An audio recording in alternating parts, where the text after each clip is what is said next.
कहीं न जाई कछु नगर विभूति, जनु एतनिया बीरंची करतूती। नमस्कार दोस्तों, मैं हूं ममता तिवारी और आप सभी का स्वागत करती हूं मेरे चैनल ममताज वे में। कैसे हैं आप सब, तो ये बताने के लिए कमेंट बॉक्स में जय माता दी हमेशा की तरह जैसे आप हमेशा लिखते हैं ज़रूर लिखिएगा। तो चलिए आज हम इस वीडियो में जानेंगे कि हम औरतें या हम पुरुष जो ही मनुष्य हैं, हम खुश कैसे रहें। हम खुश ही नहीं रह पाते हैं, दुनिया के सब सुख संपत्ति हमारे पास हैं, फिर भी हम खुश क्यों नहीं रहते हैं। कहीं ना कहीं हमारे दिल में दर्द पेन रहता ही है, धक धक से होते रहता है। क्यों होता है? तो इसी के लिए मैं आपके साथ 7 टिप्स 7 नियम थोड़ा सा आपके साथ शेयर करूँगी। तो आप बने रहिए मेरे साथ मेरे चैनल पर। अगर आपको मेरा वीडियो पसंद आता है तो प्लीज़ आप मेरे चैनल को सब्सक्राइब कर दीजिएगा, बेल आइकन को प्रेस कर दीजिएगा, जिससे मेरे वीडियो के नए नोटिफिकेशन आप लोगों के पास सबसे पहले पहुंचे। तो चलिए शुरू करते हैं कि वो 7 टिप्स क्या हैं। तो सबसे पहला टिप्स है कि जो बीत गया उसे हमें भूल जानी है। जो बीत गई वो बात गई, और पहले जो हम दुख किए थे, जो हमारे लाइफ में कुछ अच्छा घटना नहीं घटी थी, उसको तो हमें याद नहीं करनी है। जो बुरा सपना समझकर उसे हमें भूल जानी है। बिल्कुल अपने दिल दिमाग में, अपने आज के प्रेजेंट में चल रहा है उसमें उसको हमें नहीं लानी है। जो पास्ट हमारा बीत गया वो बीत गई, वो बात गई। अभी खुश रह लीजिए। ज़िंदगी बड़ी छोटी है, बहुत छोटी है। इसको जीने के लिए ना तरीका चाहिए। अगर खुल के नहीं जिएगा तो इससे सुंदर दिन कभी नहीं आएंगे। तो इसीलिए बीत गई वो बात गई, तो हमें उसकी परवाह नहीं करनी है जो हमारे लाइफ में कुछ बुरा हुआ था। तो ये हो गया हमारा पहला नियम। दूसरा नियम क्या है कि हम कोई भी कार्य करने जाते हैं ना, जैसे किसी प्रकार का कार्य हम करने जाते हैं, मान लीजिए हम बहुत पढ़ाई किए हैं फिर भी हमें जॉब नहीं मिली, तो हम जैसे बहुत शर्मिंदगी हमें महसूस होती है कोई छोटे कार्य करने में कि लोग क्या कहेंगे। अरे लोग हमारा पेट भरने आएंगे, लोग हमारा घर चलाएंगे, कभी नहीं चलाएंगे। समाज तो और बस वो ढूंढ रहा है आपके में कमियां, कि कहाँ एक छोटी सी कमी मिले कि हम लोग इनके ऊपर हंसी उड़ाएं, इनका मजाक बनाएं। तो हमें इसके पीछे नहीं भागनी है। मैं कई वीडियोज में बता चुकी हूँ कि दुनिया क्या कहेगी उसके पीछे हमें नहीं जाना है। जाना है जहाँ ज़रूरत पड़े कि हाँ इस बात से, इस जैसे इज्जत से हमारे ऊपर धब्बा लग सकता है, ये कार्य हमें नहीं करनी चाहिए तो हम नहीं करेंगे। लेकिन जहाँ हमारे घर में खर्च चलाने वाली बात आ जाती है, हमारा पेट भरने वाली बात आ जाती है, वहाँ दुनिया हमारा कुछ नहीं करेगी। हमें अपना कार्य, अपने घर के कार्य को भी करने में हमें शर्मानी नहीं चाहिए। वो बड़ा कार्य हो या छोटा कार्य हो, अपने घर के कार्य करने में क्या शर्म है। दुनिया क्या कहेगी उसके पीछे हमें नहीं भागनी है। हमें बस मान लीजिए हम बहुत पढ़ाई की है और नहीं हो पाया तो हम क्या करेंगे? जान तो देंगे नहीं। ऐसा तो नहीं है कि हम जान दे देंगे। हम जीवन से संघर्ष करेंगे ना, हम हार नहीं मानेंगे, कभी नहीं मानेंगे। जो भगवान हमारे सामने रास्ता बनाएंगे हम उसी में जी कर दिखाएंगे, लेकिन हम गिव अप नहीं करेंगे। जो बोलते हैं ना कि आदमी ही धन है, संपत्ति धन नहीं है। आदमी अगर रहेगा ना, सही सलामत रहेगा, निरोग रहेगा, कोई प्रॉब्लम नहीं होगी, तो कहीं से अपने घर को चला लेगा, अपने बाल बच्चों को जिया लेगा, खिला पिला लेगा। लेकिन अगर आदमी ही मतलब मायूस हो जाए और अपना जान देने को सोचने लगे कि अरे मैं ये कड़ी मेहनत किया था और फिर मैं सफल नहीं हो पाया, तो वो क्या खुश रहेगा? न घर वाले खुश रहेंगे, न बच्चे खुश रहेंगे, न आप खुश रहोगे। फिर आपके दिमाग में गलत डिसीजन चलते रहेंगे और एक दिन आप गलत डिसीजन ले लोगे। वो सोचिए आपके परिवार के ऊपर क्या बीतेगी। तो इसीलिए ठीक है हम पढ़ाई किए, हमारा जो कर्तव्य था वो हमने किया, लेकिन अब नहीं हो रहा है, नहीं नौकरी मिली, तो हम जान तो नहीं देंगे, कभी नहीं देंगे। तो हम उसके लिए कोई रास्ता बनाएंगे और दुनिया के चक्कर में नहीं पड़ेंगे कि अरे हम तो मान लीजिए एक छोटा सा कार्य, हम बिजनेस ही करने जा रहे हैं या कुछ छोटे से बिजनेस कर रहे हैं, तो लोग बोलेगा कि अरे ये तो इंजीनियरिंग कर रहे थे और फिर ये कार्य करने लगे। तो ऐसे में आपको क्या होगा, इंसल्ट फील होने लगता है। तो ऐसा हमें इंसल्ट फील नहीं करवाना है, क्योंकि हमारे घर का खर्चा कोई चलाने दूसरा नहीं आएगा, हमारे बच्चों का पेट पालने कोई समाज वाला नहीं आएगा, हमें ही पालना है। तो इसलिए कार्य छोटा हो या बड़ा हो, उसको हमें पूजा समझ के करनी है, समाज के चक्कर में नहीं पड़नी है। तो ये हो गया हमारा दूसरा नियम। तीसरा नियम क्या है कि जैसे हम कोई भी कार्य करते हैं ना, पहले ही हम बहुत अधिक डर जाते हैं, नर्वस फील करते हैं। घर के ही कार्य हो, जैसे मान लीजिए कोई कांच का चीज़ हम धोने जा रहे हैं और पहले ही हम इतना डर गए कि यार ये हमसे टूट ना जाए, हमसे टूट जाता है मैं नहीं करूँगी, वो पक्का आपके हाथ से टूटेगा। जिस कार्य को आप ना जैसे ज़्यादा डर डर के कीजिएगा ना, मतलब दिल पे लेके, वो कार्य आपका बिगड़ेगा ही बिगड़ेगा, वो पक्का टूट जाएगा। तो इसलिए फ्री माइंड से कीजिए।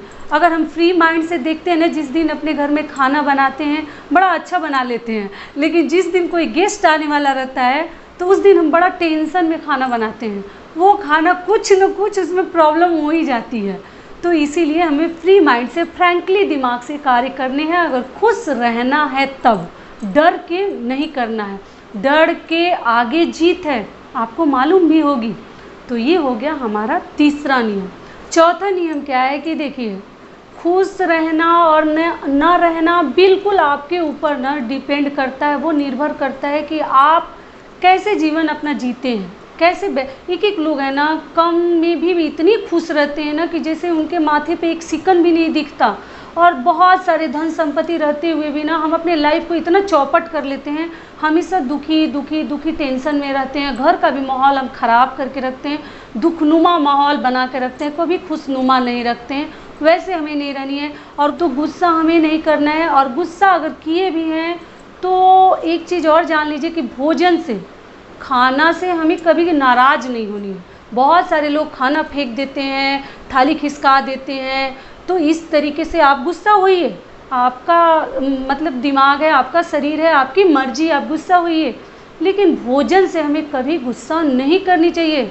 वो बड़ा भाग्य से हमारे सामने थाली आती है खाने के लिए, और उस थाली को अगर हम गुस्से में अपमान कर देते हैं तो सोच लीजिए कि आप कितना बड़ा पाप कर रहे हैं। क्योंकि खाना मिलना भी ना, भोजन मिलना बड़ा नसीब की बात होती है, सबको नहीं मिल रहा है। आप अपनी आँखों को खोल कर जब देखिएगा ना, तो एक टाइम का भी पेट भरने के लिए लोग बड़ा कड़ी मेहनत कर रहे हैं, बहुत अधिक मेहनत कर रहे हैं, हार्ड वर्क कर रहे हैं, तब जाके एक टाइम का खाना उनको मिल रहा है और पेट उनका भर रहा है। तो इसलिए आप कभी खाना से नाराज़ मत होइए, भोजन से नाराज़गी बिल्कुल सही नहीं है। तो ये हो गया हमारा चौथा नियम। पांचवा नियम है कि हमारे ऊपर कैसी भी परेशानी आ जाए, कैसी भी समस्याएं आ जाए, प्रॉब्लम्स आ जाएं, हम उसका सामना करेंगे। जब भगवान हमें धरती पर भेजे हैं तो हम हर मुश्किलों का सामना करेंगे। वो जैसी भी मुश्किल हमारे ऊपर आ जाए, दुख तो होता है, कष्ट सभी को होता है उस मुश्किलों को पार करके आगे बढ़ने में, लेकिन क्या करेंगे, जान देने से तो बहुत बेहतर है ना कि हम उस मुश्किलों को हंसते हुए पार करें। पार नहीं करेंगे तो दुखी होके एक जगह निराश बैठ के हम कुछ भी नहीं कर सकते, आगे तो बढ़ना पड़ेगा हमें। तो हमें प्रॉब्लम को फेस करना सीखनी चाहिए, उससे उभरने के लिए हमें रास्ता बनाने चाहिए कि कौन से रास्ताएं बनाएं कि हम इस प्रॉब्लम से उबर जाएं, निकल जाएं, न कि हम हमेशा दुखी होकर टेंशन पाल के अपने आप को कष्ट पहुंचाएं। तो हमें ऐसे नहीं करनी है। तो ये हो गया हमारा पांचवा नियम। छठा नियम है कि जिसका कोई मतलब नहीं है, जैसे कि मान लीजिए कि हम जो बोलते हैं ना कि चादर के अनुसार हमें अपना पैर फैलानी है। ऐसा नहीं है कि हम देखा देखी में मान लीजिए कोई बहुत बड़ा बंगला ले लिया और जिसका कोई मतलब ही नहीं है, जो हमारे बस में जीवन में नहीं हो सकता, हम जान भी दे दे तो क्या हुआ, वो चीज़ हम नहीं कर पाएंगे, तो उसके बारे में हमें सोचनी नहीं है। उसके बारे में हमें सोच कर दुखी नहीं होनी है कि हमारे पास क्यों नहीं है। देखिए, सब भगवान का दिया हुआ खा रहे हैं, भगवान जैसे जिसकी ज़िंदगी को लिए जा रहे हैं वैसे लोग आगे बढ़ रहे हैं। नाम है कि वो आदमी ऐसा ये कर लिया, ऐसा वो कर लिया, लेकिन वो पहले जन्म में कोई पुण्य किया होगा जो इस जन्म वो अपना जो है सुख में ज़िंदगी जी रहा है। तो हमें किसी के देखा देखी, किसी के टेंशन में हमें नहीं पड़ना है कि उसके पास ये हो गया तो मेरे पास भी होना चाहिए, ऐसा कोई ज़रूरी नहीं है। हम जितना में हैं, जो खाते हैं, जो पहनते हैं, उसी में हम बहुत अधिक खुश रहेंगे। खुश रहने के लिए कोई वजह की ज़रूरत नहीं है। अगर आप चाहें तो अपने घर के माहौल को बिगाड़ के भी रख सकते हैं और अच्छा भी बना कर रख सकते हैं, खूबसूरत बना कर रख सकते हैं। वो टोटल आपके ऊपर डिपेंड करता है। तो जिसका कोई मतलब नहीं है उसके बारे में हमें बिल्कुल नहीं सोचनी है। तो ये हो गया हमारा छठा नियम। सातवां नियम है कि मान लीजिए कि आदमी की जो इच्छाएं हैं ना, वो मैं अपने लास्ट वीडियो में बताई भी हूँ कि ये जो मुंह है हमारा और ये शरीर न क्या न खा जाएगा, क्या न पहन जाएगा। जो इच्छाएं होती है ना, वो आदमी की कभी पूर्ण नहीं होती हैं। जब शादी पहले तो होती है कि शादी हो जाती है, अच्छा घर मिल जाता, अच्छा वर मिल जाता, फिर होता है कि बच्चा हो जाता, उसमें भी लड़का हो जाता। सबके आजकल यही मतलब बहुत सारे घर में ना ये जैसे लोगों के मन में चलते रहते हैं, घर इन लॉज में ऐसा कुछ नहीं है। लड़का लड़की में कोई फ़र्क नहीं है। जो है भगवान का दिया हुआ गिफ्ट समझकर हमें खुश रहनी चाहिए। उसमें लोग क्या करने लगते हैं घर वाले कि लड़का ही होता, लड़का हो जाता तो वो हो जाता है, लड़का हो गया तो पढ़ा नहीं, नौकरी नहीं किया, लड़की की शादी नहीं हुई तो वो शादी हो जाता है, फिर उसके बच्चे नहीं हुए। बताइए ज़िंदगी में कहाँ पूर्ण होने वाला है। तो इसीलिए कभी इच्छाएं जो हैं समाप्त नहीं होती है। जैसे जैसे समय बढ़ता है वैसे वैसे हमारी इच्छाएं भी बढ़ती चली जाती हैं। इच्छाओं का जैसे कोई अंत नहीं है, तो कभी हमें इच्छाओं के पीछे नहीं भागनी चाहिए। जो भगवान का दिया हुआ है, जैसा है सब बहुत अच्छा है, उसी में हमें खुशियाँ ढूंढनी चाहिए। कि हमें दुखी रहनी चाहिए, कंपेयर करनी चाहिए कि उनके पास लड़का है, मेरे पास तो लड़का ही नहीं है, उनके पास लड़की है, मेरे पास तो लड़की नहीं है, वो तो इतने धनी मनी है, इतना अच्छा पहनते खाते हैं, मेरे पास नहीं। ऐसा सब जब आप कंपेयर करते रहिएगा ना एक दूसरे के प्रति, तो आप कभी खुश नहीं रह सकते। जो हमारा है, जो हमारे पास भगवान का दिया हुआ है, या वो धन संपत्ति हो या वो बच्चे हों, उसी को हम उसी में बहुत खुश रहेंगे, उसी को आगे बढ़ाएंगे, उसी के बारे में सोचेंगे। जो हमारे हाथ में ही नहीं है उसके बारे में क्यों सोचना, वो तो आपको बर्बाद कर देगा ना। सोचते सोचते आप किसी बीमारी के शिकार हो जाएंगे। तो इसलिए खुश रहने के लिए कोई वजह की ज़रूरत नहीं है।